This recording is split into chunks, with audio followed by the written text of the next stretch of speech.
우리 창세기 50장 20절에 보면은 당신들은 나를 해하려 하였으나 하나님은 그것을 선으로 바꾸사 오늘과 같이 많은 백성의 생명을 구원하게 하시려 하였나니. 하나님이 참 모든 운명을 선으로 바꾸시는 그런 하나님이십니다. 네. 우리가 운명의 체념인가, 섭리의 신뢰인가. 우리가 살아가는 세상에는 크게 두 종류의 사람이 있습니다. 하나는 운명에 매여 살아가는 인생과 또 하나는 섭리를 믿으며 살아가는 인생입니다. 운명론자들은 예기치 못한 시련과 고난을 만날 때 자포자기합니다. 내 팔자가 그렇지 내 운명이 비참한 걸 어찌하겠어? 하며 깊은 열등감과 우울증, 절망의 늪에 빠지게 됩니다. 타인을 원망하고 시대를 탓하며 억울함과 복수심으로 인생의 귀한 시간을 갉아먹습니다. 혹여 성공한다 할지라도 교만해져서 자기 자신만을 드러내는 좁은 삶, 자기중심적인 인생을 살아갈 뿐입니다. 그러나 하나님의 섭리를 믿는 자는 다릅니다. 하나님의 섭리를 믿는 사람은 인생의 가장 어두운 터널 속에도 결코 낙심하거나 두려워하지 않습니다. 왜 나에게 이런 비극이 찾아왔는가 하며 원망하는 대신 나를 이 상황 가운데 두신 하나님께서 나를 통해서 어떤 선을 이루실 것인가를 고요히 바라봅니다. 섭리를 믿는 자에게 현재의 삶은 하나님이 허락하신 가장 최고의 삶이자 모든 사람에게 은혜의 통로가 됩니다. 우리는 요셉을 통해서 섭리를 믿는 인생이 얼마나 아름다운 인생인가를 배우게 됩니다. 요셉의 삶을 통한 하나님의 섭리가 어떤 것입니까? 그는 아버지 야곱의 각별한 사랑을 받으며 화려한 채색 옷을 입던 소년이었습니다. 참으로 행복한 소년이었습니다. 그러나 형들의 강한 시기와 질투로 인해 하루아침에 애굽의 노예로 팔려가고 말았습니다. 만약 요셉이 자신의 삶을 잔인한 운명으로 이겼다면 어떻게 되었을까요? 억울함과 분통함, 형들에 대한 피맺힌 복수심으로 그의 영혼은 파멸했을 것입니다. 장래에 대한 불안과 두려움으로 아무것도 하지 못했을 것입니다. 그러나 요셉은 그 비극의 뒤에 숨겨진 하나님의 참 신실하고 놀라운 섭리를 붙들었습니다. 그가 보디발의 집에서 고난 속에서도 그는 낙심하지 않고 최선을 다했습니다. 노예로 팔려 보디발의 집에서도 그는 절망하지 않았습니다. 내가 왜 타향에서 이런 고생을 하며 살아야 하는가? 그렇게 절망하거나 한탄하지 않고 오직 주어진 환경에서 하나님과 동행하며 최선을 다해서 살았습니다. 창세기 39장 1절에서 5절까지 보면 여호와께서 그와 함께 하셔서 형통하게 하였더라, 이런 말이 5번이나 반복됩니다. 그래서 그는 그 가정에 큰 축복을 가져다 줬습니다. 노예로 살면서도 종으로 살면서도 그 가정에 큰 축복을 가져다, 결국 그 가정의 가정 총무의 자리까지 오르게 됩니다. 그러나 불행하게도 그는 큰 유혹을 받습니다. 유혹 앞에서도 그는 육신의 요구가 아닌 하나님을 기쁘시게 하는 길을 택합니다. 주인의 아내의 집요한 유혹이 찾아왔을 때 외롭고 아직 정력이 넘친 청년 요셉에게는 견디기 감당하기 어려운 유혹이었을 것입니다. 그러나 그는 감정과 육신의 요구를 따르지 않았습니다. 내가 어찌 이 큰 악을 행하여 하나님께 죄를 지으리까? 그의 어떠한 상황에서도 하나님을 생각하며 하나님을 기쁘시게 하는 길을 선택했습니다.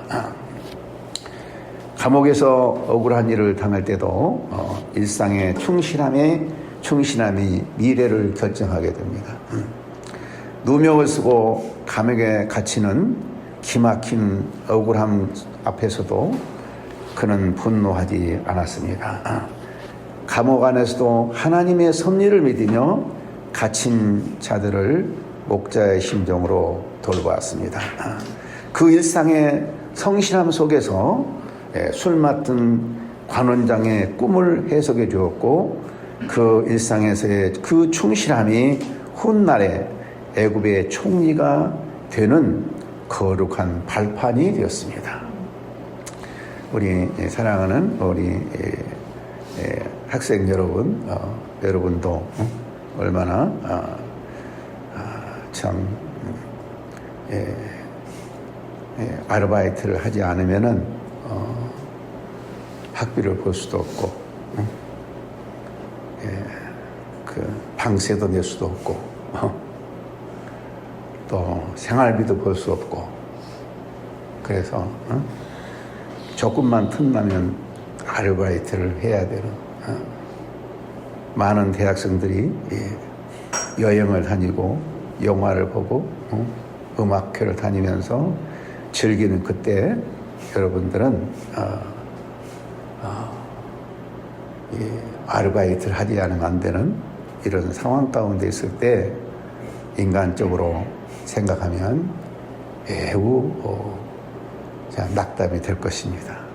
그러나 이러한 삶 가운데서 여러분들이 하나님의 살아계심을 경험하는 일상의 삶을 배우십시오. 참 우리는 특별한 목표를 두고 지나친 목표 지향적인 삶을 사는 것보다도 일상의 삶을 통해서 하나님의 살아계심을 드러내는 행함이 아주 중요합니다.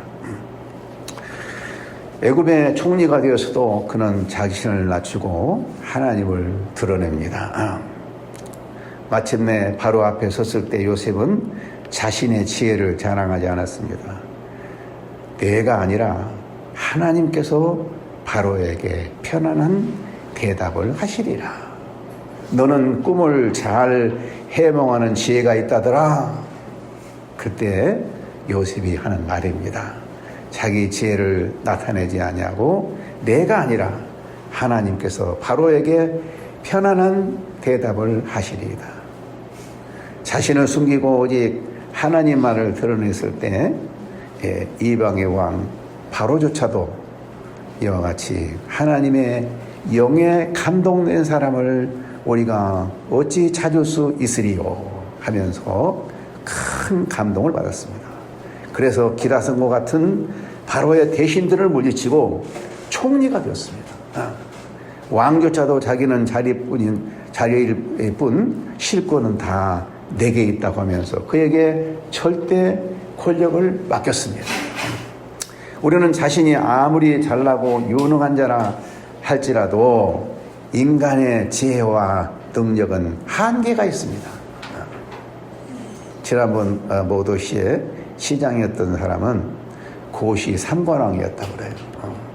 대단한 능력인 사람인데 다시 시장이 될 수 있었을 텐데 사소한 실수로 말미암아 공천에 배제돼서 무소속으로 나왔지만 낙방을 하고 말았습니다. 우리 인간의 재능과 인간의 스펙과 이런 것들은 한때는 그렇게 대단한 영광을 가져오는 것 같지만 그것은 너무나 초라하고 그 한계성 속에 낙방할 수밖에 없습니다.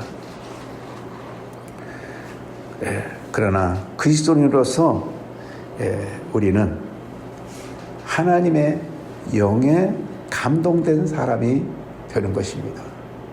그 인생에서 가장 축복된 말, 가장 큰 칭찬은 어떤 칭찬입니까? 하나님의 영에 감동된 삶. 아무리 자기가 머리가 좋고 좋은 학벌과 큰 부와 권세와 능력을 가졌다 할지라도 그것은 사실 하찮은 것입니다. 하찮은 거예요. 그러나 하나님의 영에 감동된 사람이 될 때 세상이 감당할 수 없는 사람이 될 수 있는 것입니다. 원수 같은 형들이 자기 앞에 꿇었을 때 요셉은 하나님이 자기에게 주신 꿈을 생각했다고 했어요. 그런 최고의 자리에 올랐을 때도 교만하지 아니하고 자기를 팔았던 그 형들이 초라한 모습으로 와서 자기 앞에 무릎을 꿇었을 때 하나님의 꿈을 생각했어요. 이놈들, 너 나를 이렇게 팔아먹든지 이 꼴이냐? 너 좀 맛 좀 볼래? 이렇게 세지 아니하고 하나님의 꿈을 생각했어요. 하나님의 꿈. 하나님. 또한 그들이 자기를 판 것을 후회하고 두려워할 때 그가 남긴 고백은 섭리를 믿는 인생이 그들은 승리의 정점이에요. 최고의 승리의 정점. 당신들이 나를 이곳에 팔았다고 해서 근심하지 마소서, 한탄하지 마소서.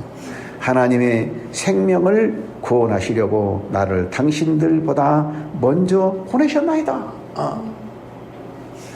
당신들은 나를 해하려 하였으나 하나님은 그것을 선으로 바꾸사 오늘과 같이 많은 백성의 생명을 구원하게 하시려 하셨나이다. 얼마나 멋있습니까? 하나님은 합력하여 선을 이루시는 하나님이십니다. 사도 바울은 로마서 8장 28절에서 이렇게 참 놀라운 그 선언을 합니다. 우리가 알거니와 하나님을 사랑하는 자 곧 뜻대로 부르심을 입은 자들에게는 모든 것이 합력하여 선을 이루느니라. 하나님을 사랑하고 그분의 섭리를 믿는 사람들은 모든 상황 가운데서 영어로 in all things 모든 상황 가운데서 최고의 선을 위하여서 하나님이 그들과 함께 일하신다는 것.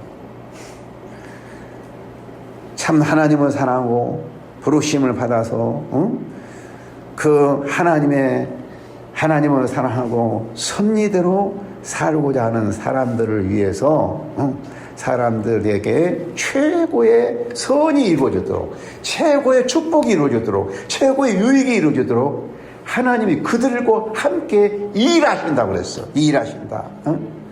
God works라고 해서 하나님이 일하신다. 하나님이 일하신다라고. 참 여기에서 중요한 것은 그들과 함께 일하신 하나님. 일하신 하나님. 하나님이 단독으로 일하신 것도 아니고 우리로 하여금 일하라고 하신 것도 아니고 하나님이 우리와 함께 일하신다는 거예요. 함께 일하신. 여러분, 여러분들과 함께 우리와 함께 하나님이 일하십니다. 얼마나 놀라운 것이에요. 여러분 그걸 믿습니까? 하나님이 우리와 함께 일하시는 걸 믿습니까? 하나님이 우리 말할과 양직과 함께 큰 일을 계획하시고 일하시고 계세요. 하나님이 일하시고 하나님이 일하시고. 저는 이를 생각하면 너무 감동하지 않을 수 없어요. 하나님이 일하신다. 하나님이 나와 함께 일하신다. 하나님은 우리와 함께 일하신다. God works for good with us. 우리와 함께 for good for us. for good for us. 우리의 선을 위해서 하나님 우리와 함께 일하신다. 나는 이 시간에 놀라운 간증을 하고자 합니다. 하나님께서 루디아집을 허락해 주실 때 얼마나 감사했는지, 얼마나 감사했는지. 그곳에 이 적은 예배를 시작하게 되고, 그곳에서 그야말로 10년 동안 그렇게 꿈꾸었던 유학생 사역을 시작하게 되었을 때 얼마나 감사했는지 몰라요. 그 감격은 지금도 잊을 수가 없어요. 잊을 수가 없어요. 이 자리에 계신 여러분들은 정말 아까 김명선 전도사님 이야기했듯이 기적이에요. 기적이에요. 나에게는 기적이라고밖에 생각할 수가 없어요. 기적이. 얼마나 놀라운 기적이었어요. 하지만 그곳에 머문 지 반년쯤 지났을 때 하나님께서 새로 보여주신 비전으로 인해 그 장소는 더 이상 사역에 적합하지 않게 되었어요. 사람들은 왜 이 좋은 곳을 떠나려고 합니까? 이 좋은 곳이 너무 좋은데. 그랬지만 하나님이 내게 보여주신 비전은 이제 우리는 캠퍼스로 나가야 되는데 그 장소는 더 이상 캠퍼스 사역을 감당하기에는 합당하지 않았어요. 캠퍼스와 직접 연결된 새로운 장소가 꼭 필요했습니다. 그러나 그런 장소를 구하기까지는 넘어야 할 장벽이 너무 많았어요.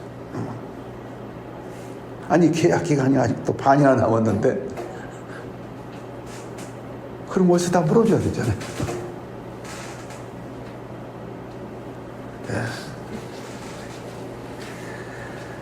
또 새로운 장소를 찾으면 어디에서 찾아야 되는가? 여러분이 우리의 조건에 맞는 장소를 찾기가 그렇게 쉬운 일이에요. 또 뿐만 아니라 또 이제 그런 좋은 장소로 가려면 엄청난 물질이 필요하다. 이런 상황 가운데서 고심했지만 하나님이 함께 일하셨습니다. 하나님이 함께 일하셨습니다. 하나님께서 나로 하여금 장소를 찾도록 하루에 2만 불을 거두게 주셨어요. 쉬운 일이 아닙니다, 여러분. 이 나이에 2만 불을 떼었을 때 뜨거운 태양빛 아래에서 2만 불을 걷게 되는 거예요. 하나님이 함께 일하셨습니다. 또한 이전보다도 보증금은 6배, 월세는 1배 반. 엄청난 물질이 필요했는데 하나님이 해결해 주셨습니다. 하나님. 정말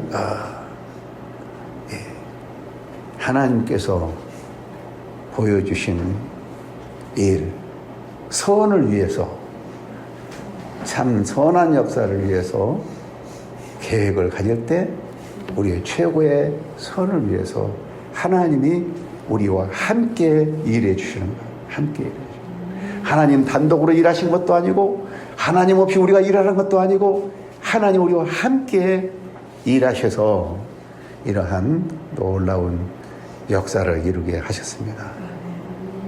그래서 이렇게 담대한 결단으로 마련한 이 장소는 여름방학 동안에 아주 유용하게 사용했습니다. 그 여름 무더위에 매일 아침 9시에 저녁 6시까지 학생들을 성경 가르친다는 것은 쉬운 일이 아니었어요. 그런데 바로 이 장소에 옮겼기 때문에 집 가까이에서 가르치다 집에서 쉬고 또 아니 또 감기까지 그랬잖아요.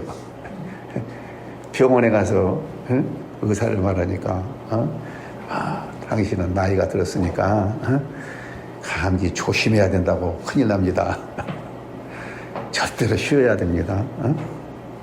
그런데 이곳에 있었기 때문에 집을 왔다 갔다 하면 가리키고 집에 갔다가 쉬고 또 소감 쓰는 가운데 쉬고 갔다 왔다 하면서 한 달을 잘 성공적으로 마칠 수 있게 되었어요.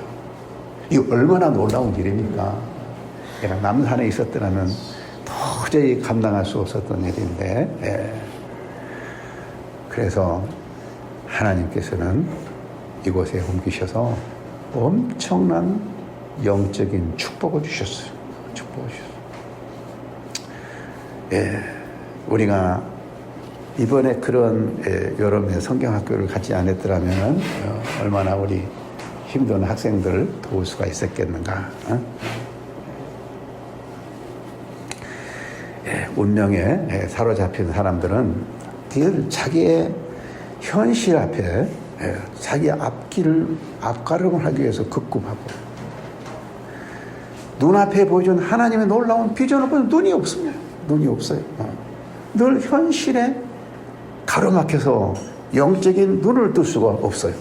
그러나 하나님의 비전을 품은 사람은 환경의 장벽을 넘어 그분이 이루실 일들을 바라보며 담대하게 걸어갈 수가 있는 것입니다. 나는 유학생 사역의 꿈을 갖고 이 사역을 시작한 지도 수년이 지났습니다.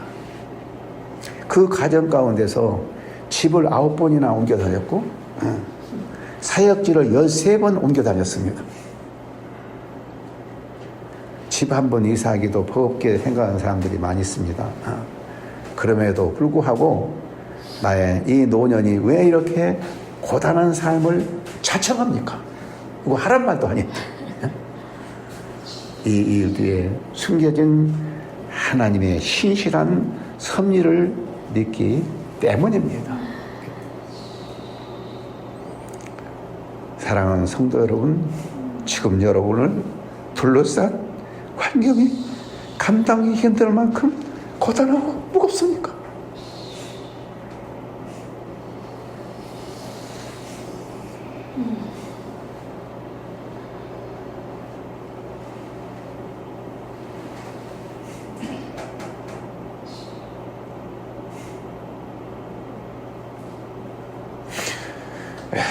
주님의 일을 하고 사명을 가지고 산다고 해서 항상 좋은 일만 있는 것이 아닙니다. 우리는 감당할 수 없는 시련이 우리를 가로막고 있습니다. 그러나 기억하십시오. 성도에게 우연이란 없습니다. 운명이란 고난의 사슬은 없습니다. 사탄은 우리를 헤아려 하고 세상은 우리를 넘어뜨리려 하지만 하나님은 그 모든 악과 고난마저도 선으로 바꾸어 마침내 거룩한 뜻을 이루어내시는 분이십니다. 왜 내 삶은 이 모양인가 하며 체념하는 운명주의를 이 시간에 예수 그리스도의 이름으로 완전히 떨쳐버리십시오. 그리고 고요하게 고백하십시오.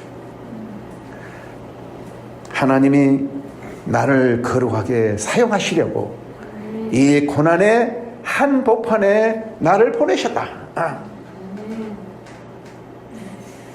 상황에 갇히지 않고 섭리의 하나님을 바라볼 때 우리는 믿음으로 승리하는 우리가 믿음으로 승리하는 이 일상이 장래의 영광이 될 것입니다. 우리의 고난이 수많은 생명을 살리는 은총의 통로가 될 것입니다. 주님의 신실하신 섭리를 온전히 신뢰하며 오늘 하루도 하나님을 기쁘시게 하는 최선의 삶을 살아가는 승리의 성도님들이 되시기를 주님의 이름으로 축원합니다. 아멘.